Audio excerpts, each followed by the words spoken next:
Welcome to the Liene Upcycle channel. This spring, let's give old things a new life.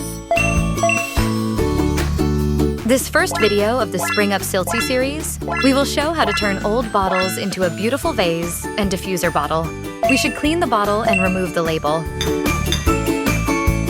In the Liene photo app library, under the Liene Bloom category, you'll find lots of free spring-themed resources, maybe even some of your previous submissions.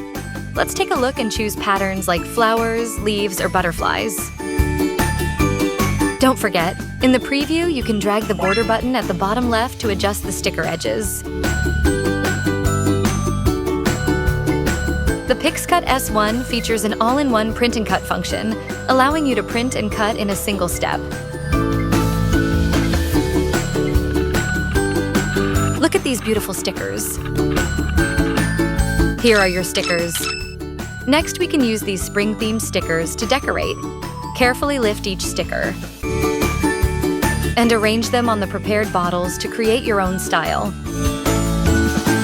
And just like that, your spring-inspired vase is ready. Add your favorite flowers for a lovely vase. Your old bottle is beautifully transformed. Check your home for any unused bottles and jars. Unleash your creativity and aesthetic, and join our Liene Upcycle project.